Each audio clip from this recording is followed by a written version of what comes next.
حضرت ابو کبشہ عمرو بن سعد الانماری رضی اللہ تعالی عنہ سے روایت ہے کہ انہوں نے رسول اللہ صلی اللہ علیہ وسلم کو فرماتے ہوئے سنا کہ میں 3 باتوں پر قسم کھاتا ہوں اور ایک بات تمہیں بتاتا ہوں، اسے یاد رکھو کہ کسی بندے کا مال صدقہ کرنے سے کم نہیں ہوتا، اور جس پر ظلم کیا جائے وہ اس پہ صبر کرے تو اللہ تعالیٰ ضرور اس کی عزت میں اضافہ فرماتا ہے، اور جو شخص مانگنے کا دروازہ کھولتا ہے تو اللہ تعالیٰ اس پر فقر اور محتاجی کا دروازہ کھول دیتا ہے۔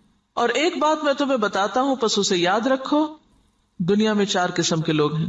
ایک وہ بندہ جسے اللہ نے مال اور علم عطا کیا، پھر وہ ان کے بارے میں اللہ سے ڈرتا ہے اور رشتہ داروں سے حسن سلوک کرتا ہے، اور ان میں جو اللہ کا حق ہے اسے پہچانتا ہے، اور یہ شخص جنت کے سب سے افضل درجوں میں ہوگا، بہت اونچا۔ اور وہ بندہ جسے اللہ نے علم تو دیا مگر مال نہیں دیا، بس وہ سچی نیت رکھتا ہے اور کہتا ہے اگر میرے پاس مال ہوتا تو یقیناً میں بھی فلاں آدمی کی طرح عمل کرتا، اور فلاں سے مراد اس کی اوپر والی کیٹیگری ہے کہ جس شخص کو اللہ نے مال اور علم دونوں دیے، بس اس کی نیت یہ ہے تو اس کا اور پہلے شخص کا اجر برابر ہے، وہ بھی درجوں کے اعتبار سے قیامت کے دن بلند ترین درجوں میں ہوگا۔ اور وہ بندہ جسے اللہ نے مال دیا اور علم نہیں دیا، بس وہ بغیر علم کے اندھا دھند طریقے سے خرچ کرتا ہے، اس کے بارے میں نہ اپنے رب سے ڈرتا ہے، نہ رشتہ داروں کے حقوق ادا کرتا ہے، اور نہ اللہ کا کوئی حق اس میں پہچانتا ہے، نہ اللہ کا حق دیتا نہ بندوں کا، تو یہ سب سے بدترین منزلت پر ہے۔ اور وہ بندہ نہیں عطا کیا اس کو اللہ نے مال اور نہ علم، تو وہ کہتا ہے اگر میرے پاس مال ہوتا تو یقیناً میں بھی فلاں آدمی کی طرح عمل کرتا، اور فلاں سے مراد اس کی اوپر والی کیٹیگری ہے جو اپنا مال بے انتظامی سے اندھا دھند خرچ کر رہا ہے، بس اس کی نیت یہ ہے تو ان دونوں کا بوجھ برابر ہے۔ اب آپ یہاں دیکھیے کہ آپ صلی اللہ علیہ وسلم نے ساری دنیا کے لوگوں کو 4 حصوں میں بانٹ دیا۔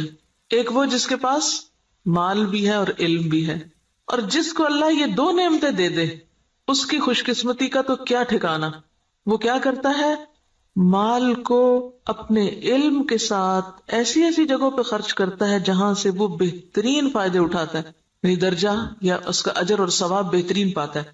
یہ بالکل ایسے ہی ہے کہ جیسے آپ دیکھیں ایک بالکل ان پڑھ تاجر ہوتا ہے جو نہ مارکیٹ کو جانتا ہے، نہ تجارت کے اصول قاعدے جانتا ہے، نہ اسے کوئی پتا ہے، اور وہ تجارت کرنے کھڑا ہو جاتا ہے، تو وہ مال کہاں لگائے گا؟ گواں بیٹھے گا، لاس کر لے گا۔ اور ایک وہ ہے جو پڑھا لکھا تاجر ہے، تجارت سے پہلے اس نے ایک ڈگری کی، یا ڈگری نہیں بھی کی تو ایک تجربہ حاصل کیا ہے، اور وہ مارکیٹ کو بھی جانتا ہے، حالات بھی جانتا ہے بہتر طور پر، اب وہ باقی سب سے آگے نکلتا چلا جائے گا، یعنی اس کا جو پروفٹ ریٹ ہے یا اس کا جو نفع کا جو مقام ہے وہ تو بہت آگے، وہ تو تھوڑے ہی عرصے میں بہت کچھ کما جائے گا، کیونکہ اس کو پتا ہے کہ مال کو کہاں لگانا ہے اور کیسے لگانا ہے۔ اس کے برعکس ناسمجھ شخص کچھ بھی نہیں کر سکے گا، مال ضائع کر دے گا۔ جیسے دنیا میں علم والے مال کو بہتر طور پر استعمال کرنا جانتے ہیں، اسی طرح دین کے علم کے ساتھ بھی انسان اپنے مال کی یا منی مینجمنٹ جو ہے اس کی بہترین حسن تدبیر کرتا ہے اور بہترین جگہوں پر خرچ کرتا ہے۔ مثلا بظاہر عام لوگوں کو وہ ایک چھوٹا سا کام نظر آتا ہے، یہ چھوٹی سی نیکی نظر آتی ہے، لیکن اس کے نزدیک وہ بہت بڑی نیکی ہوتی ہے اور وہ سوچ سمجھ کے خرچ کرتا ہے۔ ایسا شخص بعض اوقات چھوٹی چھوٹی نیکیوں سے بھی بہت بڑے درجے پاتا ہے، ذرے سے بھی وہ اجر عظیمہ کماتا ہے، اپنی اچھی نیت کی وجہ سے، اپنے اچھے طریقے کی وجہ سے، سمجھداری کی وجہ سے۔ تو نتیجہ کیا ہوگا؟ قیامت کے دن وہ اعلیٰ ترین مقام پر ہوگا۔ ایک دوسرا شخص ہے، اس کے پاس مال کوئی نہیں لیکن علم ہے، اس علم کی بنا پر وہ یہ سوچ رکھتا ہے کہ اگر کبھی میرے پاس بھی مال آیا تو میں بھی فلاں کی طرح، اس کو آئیڈیالائز کر رہا ہے، فلاں کی طرح نیکی کے کام کروں گا، اور یہ اس کی سچی نیت ہے۔ تو نیت کہتے ہیں پکے ارادے کو، نیت خوش خیالی کو نہیں کہتے، یا کسی خوش فہمی کا نام نیت نہیں ہوتا۔ ہم عام طور پر نیت کس کو قرار دیتے ہیں؟ بس ایک خیال آ جانا، وہ بڑی اچھی نیت ہے، اور تھوڑی دیر کے لیے خوش ہو جانا اپنی نیت سے۔ نہیں، نیت محض خیال نہیں، نیت کیا ہے؟ پکا ارادہ، سچا عزم۔ دنیا ادھر کی ادھر ہو جائے اور وہ شخص نہ بدلے، اس کی نیت نہ پھرے، اس کے ارادے نہ بدلیں، حالات کچھ بھی ہو اس کے ارادے نہ بدلیں۔ ہمارا عام طور پہ کیا حال ہوتا ہے؟ جب ہم اللہ سے راضی ہوتے ہیں تو اللہ کی راہ میں بہت کچھ خرچ کرنا چاہتے ہیں، نیکی بھی بڑی کرنا چاہتے ہیں۔ جب اللہ سے ناراض ہوتے ہیں پھر کیا کرتے ہیں؟ کسی بندے سے ہم راضی ہوتے ہیں تو اس پہ خوب لٹاتے ہیں، اور جب اگر اس بندے سے ناراض ہو جائے تو پھر ہم اس کو کیا دیتے ہیں؟ پھر اس کو آگ کر دیتے ہیں۔ ایسا ہی ہے نا؟ تو یہ سچی نیت ہے۔ پکا ارادہ نیکی کرنے کا نہیں. پکے ارادے والا کون ہوتا ہے؟ جو کسی کی تعریف، تنقید، حالات کے اچھے یا برے ہونے سے کوئی اثر قبول نہ کرے. جو اس نے نیکی کا ارادہ کیا تھا، ٹھانا تھا، وہ اس پہ جمع رہے کہ میں کسی کی باتوں میں آ کر اپنا کام چھوڑ دوں، کسی کے بہلانے سے، کسی اور دنیا کے حقیر فائدے کی خاطر میں اپنے مشن کو قربان کر دوں. نہیں، وہ احمق و بے وقوف شخص نہیں ہے کہ ایک ہوا کے جھونکے سے ادھر کو اڑ جائے اور دوسرا آیا تو ادھر اڑ جائے. وہ جم کے رہتا ہے اپنے مشن میں، اپنے سوچ میں، اپنے نیکی کا جو ارادہ اس نے کیا اس کو کوئی چیز متزلزل نہیں کرتی. ہمارا حال دیکھیں نا، ہم کئی دفعہ مال خرچ کرنے کا سوچتے ہیں، پھر تھوڑی دیر بعد شیطان آ جاتا ہے اور وہ کیا کرتا ہے؟ نیت خراب کر دیتا. ہوتا ہے نا ایسے کہ نہیں ہوتا کبھی آپ کے ساتھ؟ یہ سچی نیت کوئی نہیں ہوتی. سچی نیت تو وہ ہوتی ہے کہ بس آپ نے کر لی اور اب دنیا ادھر کی ادھر ہو جائے اور آپ نے کرنا ہی کرنا ہے. ایسی نیت اگر کسی کی ہے اور مال نہیں بھی تو اللہ تو نیتوں کو جانتا ہے نا. ہم عام طور پہ کب کہتے ہیں اللہ نیت جانتا ہے میری؟ صرف خود کو کور کرنے کے لیے. ایسے شخص کو اللہ تعالیٰ بغیر کچھ کیے بھی وہی درجہ دے گا جو ایک کرنے والا کر کے لے رہا ہے، محض نیت کی سچائی کی وجہ سے، ارادے کی پختگی کی وجہ سے، خیر پر استقامت کی وجہ سے. تو یہ چیز دین میں بہت ضروری ہے. تیسرا وہ شخص ہے کہ جس کے پاس مال ہے، علم کوئی نہیں. اب یہ الٹ گیا قصہ، پہلے کے پاس علم تھا، مال کوئی نہیں تھا. اب اس کے پاس مال ہے، علم کوئی نہیں. اب وہ کیا ہے؟ بس جدھر اس کی خواہش نفس کہتی ہے، جدھر لوگ کہتے ہیں، جدھر اور لوگ جو کچھ کر رہے ہیں وہ بھی اندھا دھند وہی مال خرچ کرنا شروع کر دیتا ہے، دکھاوے میں، ریاکاری میں اور دنیاوی شہرت کے لیے. اب ظاہر پوچھ ہوگی، آپ کو پتا ہے کہ ابن آدم کے قدم ٹلیں گے نہیں قیامت کے دن جب تک کہ وہ 5 باتوں کے جواب نہ دیتے. اور اس میں سے ایک سوال کیا ہوگا؟ مال کہاں سے کمایا اور کہاں خرچ کیا، یہ پوچھا جائے گا. ایسا نہیں ہے کہ بس آپ چھوڑ دیے جائیں گے کہ بھیا اللہ میرا مال تھا، میری مرضی. یہ بات نہیں ہے. مال اللہ کی دی ہوئی ایک امانت ہے آپ کے پاس، اس کو اللہ کی مرضی کے مطابق ہی خرچ کرنا ہے. یہ نہیں کہ اگر آپ کو مال مل گیا تو اختیار بھی مل گیا. منمانی کرنے کا اختیار تو نہیں مل جاتا مال ملنے سے، یہ ملتا ہے ویسے ہم نے لیا ہوا ہے. ہم اپنے مال کو خرچ کرتے وقت کیا ذہن میں رکھ کے خرچ کرتے ہیں؟ میرا مال، میری مرضی، کیا مرضی کرو. کوئی سمجھائے بھی تو ہم کیا کہتے ہیں؟ جہاں جی چاہے اڑاؤں، تم کون ہوتے مجھے کچھ کہنے والے؟ میرے پیسے ہیں نا، جو چاہوں کروں. اور وہ اس کی نیت کیا ہے؟ کوئی اس کی نیت نہیں. خاص طور پر جو حدیث کے الفاظ ہیں نا قابل غور ہیں، لا یصل فیہ رحمہ ولا یعلم للہ فیہ حقا. نہ رشتہ داروں کو دیتا ہے اور نہ اللہ کا حق پہچانتا ہے، نہ فی سبیل اللہ خرچ کرتا ہے. یہ مالدار شخص قیامت کے دن سب سے بدترین جگہ پر ہوگا کہ جس کو اللہ نے دنیا میں مال تو دیا لیکن اس کے پاس کوئی سمجھ نہیں ہے کہ اس نے اس کے ساتھ کرنا کیا ہے. اور چوتھا وہ ہے بدقسمت کہ جس کے پاس ہے بھی کچھ نہیں ہاتھ میں لیکن آئیڈیالائز اس کو کرتا ہے. ہی اس تیسرے شخص کو کہ جو غلط جگہوں پہ مال خرچ کر رہا ہے. عام طور پر ہم لوگ کس کی پیروی کرنا چاہتے ہیں؟ اس شخص کی جس کے پاس مال ہے اور وہ نیکی کے راستے میں خرچ کرتا ہے، یا اس کی جس کے پاس مال ہے اور وہ دکھاووں کے لیے خرچ کرتا ہے؟ انڈیا کا کوئی امیر ترین شخص اور وہ کہتا ہے کہ میں کھانا تو 2 وقت کا کھاؤں گا، لیکن اگر کوئی شخص اعلیٰ تعلیم حاصل کرنے کے لیے وظیفہ چاہے تو اپنے مال میں سے اس پہ خرچ کروں گا. تو یہ ایک ایسی مثال ہے نا کہ اس کے پاس ہے بہت کچھ لیکن وہ صرف ذاتی عیاشی میں نہیں اڑا رہا، وہ اعلیٰ مقاصد میں خرچ کر رہا ہے. اور لوگوں کے لیے ایک مثال یہ بھی، اور ایک وہ شخص ہے کہ جس کے پاس ہے اور وہ محض خواہشات کی تکمیل میں اور ذاتی خوشی میں خرچ کر رہا ہے. تو نتیجہ کیا ہے؟ باقی لوگ بھی اس کو آئیڈیالائز کر رہے ہیں اور وہی کچھ کر رہے ہیں. آج آپ دیکھیں کہ ہمارے معاشرے میں جس طرح نمود و نمائش ہو گئی ہے یا اس کے مظاہر جو نظر آتے ہیں، اس کے پیچھے کیا چیز ہے؟ فضول خرچی کے پیچھے کیا نفسیات ہوتی؟ دکھاوا اور نمود و نمائش کے پیچھے کیا ذاتی بڑائی کا جذبہ کہ لوگ مجھے بڑا مان لیں. تو قیامت کے دن ایسا شخص کہاں ہوگا؟ اخبث المنازل، اسفل سافلین، وہ سب سے نیچے ہوگا کیونکہ اس نے اللہ کی نعمت کا غلط استعمال کیا. تو ہم سب کے لیے کیا ضروری ہے کہ ہم اپنے اپنے طریقوں کا جائزہ لیں. کوئی پیسہ خرچ کرنے سے پہلے ذرا رک جائیں اور سوچیں کہاں دے رہے ہیں، کس کو دے رہے ہیں، کیوں دے رہے ہیں، کیا مقصد ہے، کیا نیت ہے، کیا ارادہ ہے. اور اگر مقاصد چھوٹے چھوٹے ہیں، صرف دنیا سامنے ہے تو چھوٹا دل ہے اور چھوٹی جزا ہے. اور اگر دل بڑا ہے، مقاصد بڑے ہیں تو ذات سے بھی کاٹ لیں گے، اپنے آرام سے بھی کاٹ لیں گے اور بڑی جگہ پر انویسٹ کریں گے. صرف زبان کے ذائقے پر ہی خرچ کرتے چلے جانا، صرف دل کے سکون میں لباس پر ہی خرچ کرتے چلے جانا، صرف اپنی ذات ہی کو یا اپنے ہی آرام کو دیکھتے چلے جانا اور دین کے اور اعلیٰ ترین مقاصد کو بھول جانا، تو دنیا میں بھی مسلمانوں کو کس سے دوچار کر رہا ہے.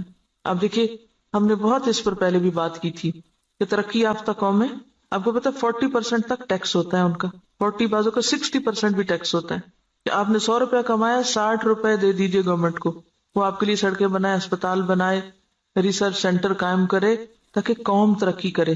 ہمارا کیا حال ہوتا ہے کہ ہم جتنا بھی کمائیں وہ سارے کا سارا پلٹ کر اپنی جیب میں ڈالیں، گھر ہمارا محل ہو، سڑک اور گلی چاہے ہماری ٹوٹی پھوٹی ہو۔